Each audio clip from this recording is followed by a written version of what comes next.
Hello friends, welcome to the exam hacker YouTube channel. दोस्तों, आज के इस वीडियो लेक्चर में हम लोग यहाँ पे regional disparities in economic development, इस टॉपिक को हम लोग आज यहाँ पे कवर करने वाले हैं। तो रीजनल डिस्पैरिटी होती क्या है, रीजनल डिस्पैरिटी के क्या क्या कॉजेज़ हैं, रीजनल डिस्पैरिटी के क्या क्या कंसिक्वेंस हैं और इसको कैसे दूर किया जा सकता है, इन सारे टॉपिक को आज की इस वीडियो में हम लोग यहाँ पे डिस्कस करने वाले हैं। तो सबसे पहले दोस्तों, यहाँ पे रीजन होती क्या है, उसको आप कैसे डिफाइन करोगे। तो देखो, रीजन क्या होती है, एक जियोग्राफिकल एरिया जो होमोजीनियस इन कैरेक्टर होती है। अब होमोजीनियस इन कैरेक्टर किसी भी चीज़ के लिए हो सकती है, या तो यहाँ पे पॉलिटिकल जो सिस्टम है वो भी होमोजीनियस है, इसको भी एक रीजन बोलेंगे। या यहाँ पे आप मान लो यहाँ पे मान लो नेचुरल कैरेक्टरिस्टिक, जैसे मान लो टोपोग्राफी एक होमोजीनियस में है, जैसे हमारी हिल एरिया की टोपोग्राफी लगभग में सेम होती है। प्लेन एरिया हमारी हो गए, कोस्टल एरिया हो गए, ठीक है, प्लेटियो हो गए, ये हमारे नेचुरल रीजन में आ जाते हैं। या यहाँ पे आप बोल लो इकोनॉमिक के बेसिस पे आप बोलोगे कि बैकवर्ड एरिया है, बहुत ही लिस्ट डेवलप्ड है, अनडेवलप्ड है, डेवलप्ड है, या यहाँ पे डेमोग्राफिक अच्छी है। मतलब कोई भी एक जो हमारी पैरामीटर है उसके बेसिस पे यहाँ पे यदि होमोजेनिटी आती है तो उस जियोग्राफिक एरिया को हम बोलते हैं रीजन। ठीक है, तो रीजन यहाँ पे नेचुरल रीजन, जनरली यूपीएससी बहुत बार पूछ चुका है कि नेचुरल रीजन होते क्या हैं, तो इससे ये सब चीज़ें आप यहाँ पे लिख सकते हो। तो रीजन आपको यहाँ पे पता हो गया रीजन होती क्या है। अब यहाँ पे चलते हैं दोस्तों, रीजनल डिस्पैरिटी क्या होती है। अब देखो, मान लो इंडिया में एक से ज़्यादा दो रीजन हैं, ठीक है, मान लो दो रीजन हैं इंडिया में। तो इस रीजन में आप देखोगे तो यहाँ के रीजनल डिस्पैरिटी में हम लोग देखेंगे कुछ कुछ पैरामीटर होते हैं इकोनॉमिक डेवलपमेंट का। इकोनॉमिक डेवलपमेंट के पैरामीटर क्या होते हैं, जैसे यहाँ पे पर कैपिटा इनकम हो गया, या यहाँ पे सेक्स रेशियो हो गया, या यहाँ पे इंडस्ट्रीज़ का सेटअप हो गया, कितने इंडस्ट्रीज सेटअप हैं वहाँ पे, या यहाँ पे एम्प्लॉयमेंट की परसेंटेज कितनी है, या अनएम्प्लॉयमेंट की रेट कितनी है, या यहाँ पे इंफ्रास्ट्रक्चर की लेवल कितनी है। ये सब चीज़ें इकोनॉमिक डेवलपमेंट के पैरामीटर हैं। अब मान लो दो रीजन है, एक रीजन ए है और दूसरी रीजन बी है। ठीक है, अभी हम लोग रीजन देख लिए थे। मान लो यहाँ पे जो रीजन है उसकी जो कैरेक्टर हम लोग रीजन के डिवाइड किए हैं उसका बेसिस है टोपोग्राफी। मान लो एक हिली एरिया रीजन है इंडिया का, और ये हमारा प्लेन एरिया रीजन है या कोस्टल एरिया रीजन है। सी मान लो कोस्टल एरिया रीजन है। ठीक है, तो यहाँ पे आप देखोगे इंडिया में रीजनल डिस्पैरिटी देखने को मिलेगी। हिली एरिया में जो इंफ्रास्ट्रक्चर का डेवलपमेंट है बहुत ही लो है।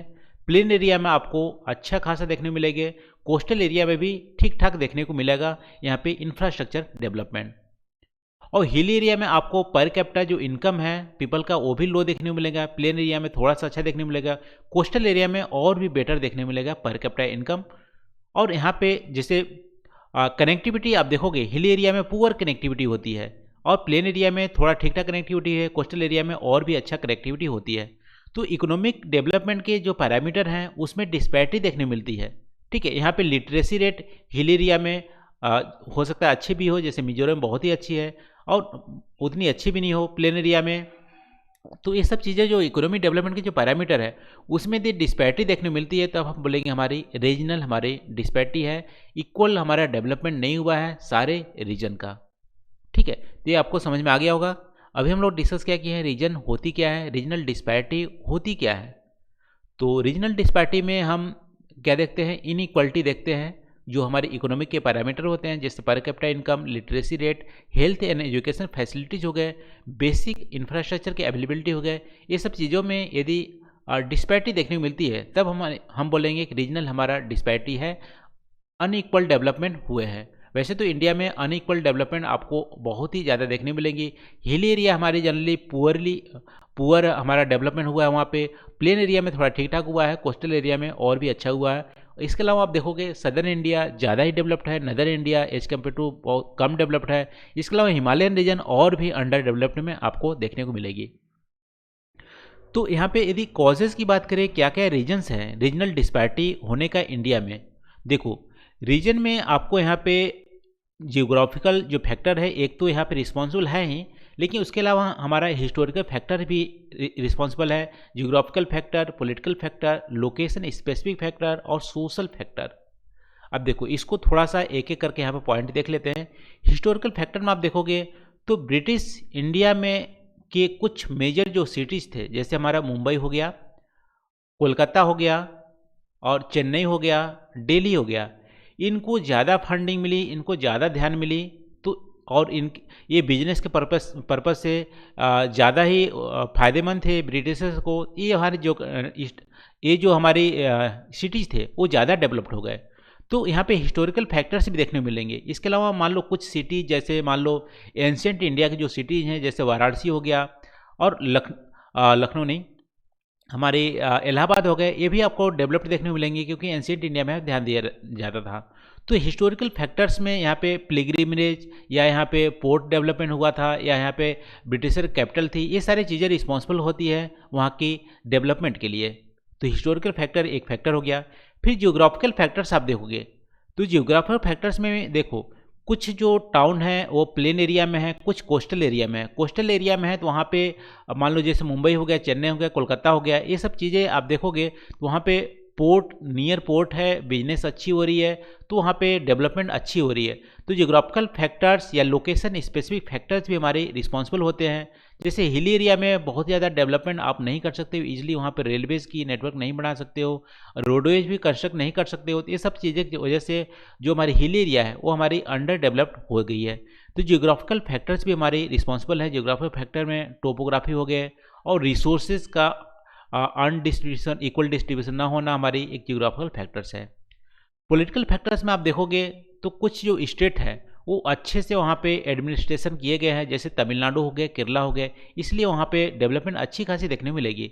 लेकिन बिहार, उड़ीसा, यूपी, यहाँ पे पॉलिटिकल एक तरह से स्टेबिलिटी अच्छी नहीं थी या पॉलिटिकल विल अच्छी नहीं थी, इसकी वजह से हमारी बिहार है अंडर डेवलप्ड देखने को मिलेंगे। तो ये भी हमारे एक पॉलिटिकल फैक्टर्स है। इसके अलावा कास्ट बेस्ड और पॉलिटिकल अनरेस्ट होती है, या यहाँ पे जो सोसाइटी में अनरेस्ट होती है उसकी वजह से भी हमारी डेवलपमेंट यहाँ पे बाधित होती है।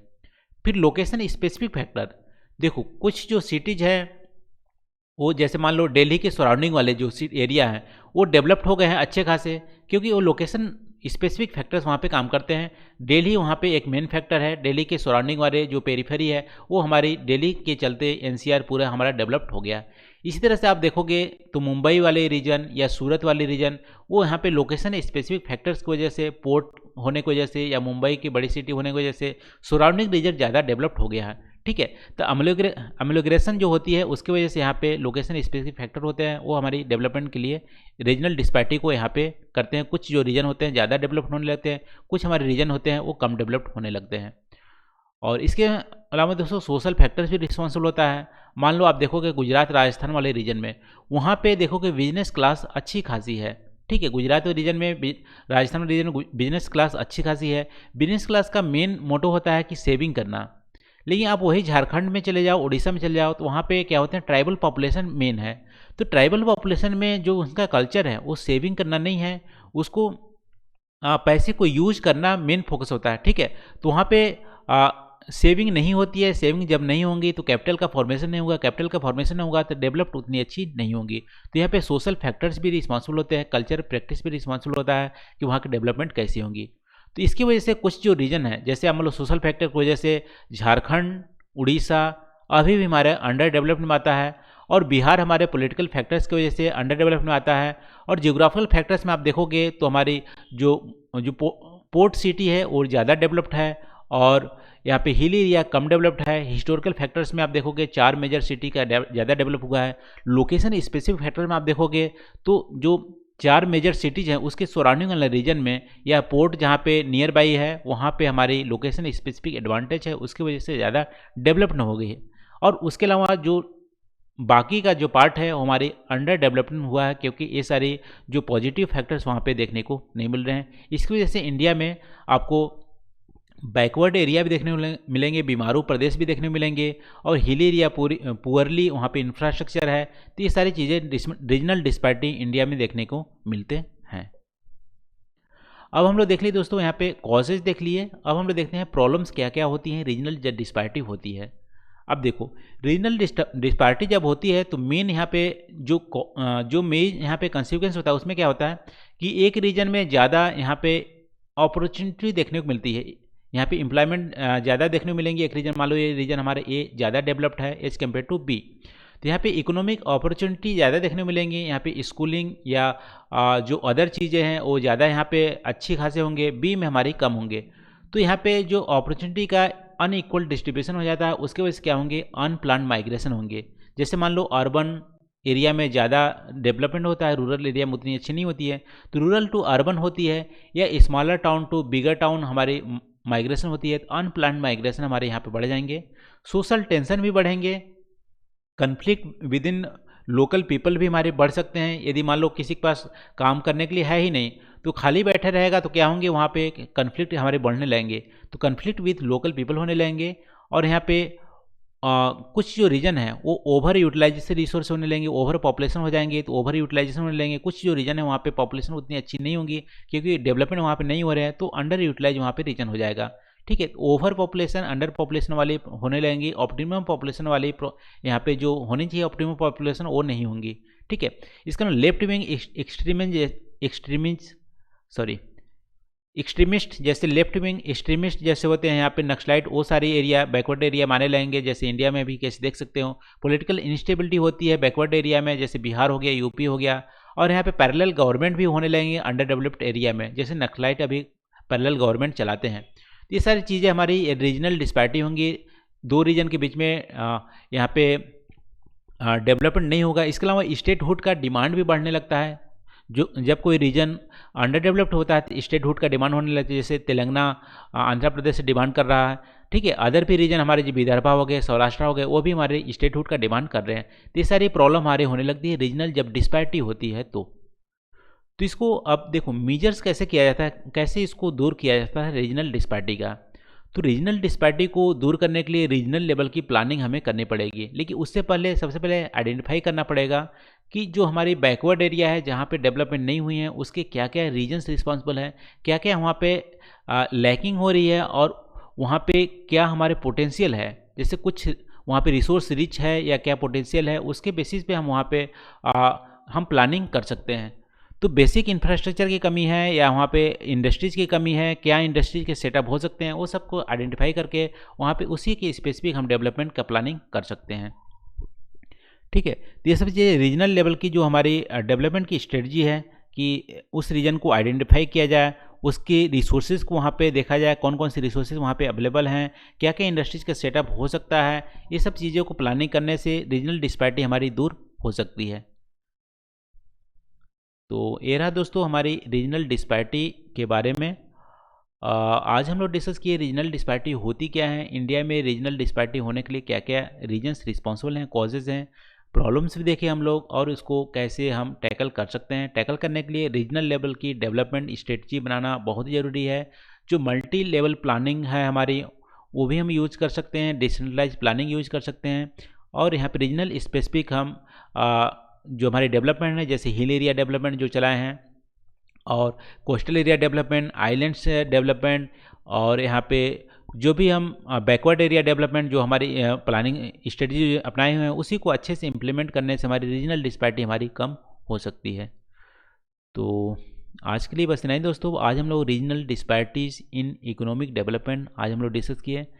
तो आई होप यहाँ पे वीडियो आपको अच्छी लगी होगी। तो आज के लिए बस इतना ही। Thank you for watching. मिलते हैं अगले वीडियो में नए टॉपिक के साथ। Thank you.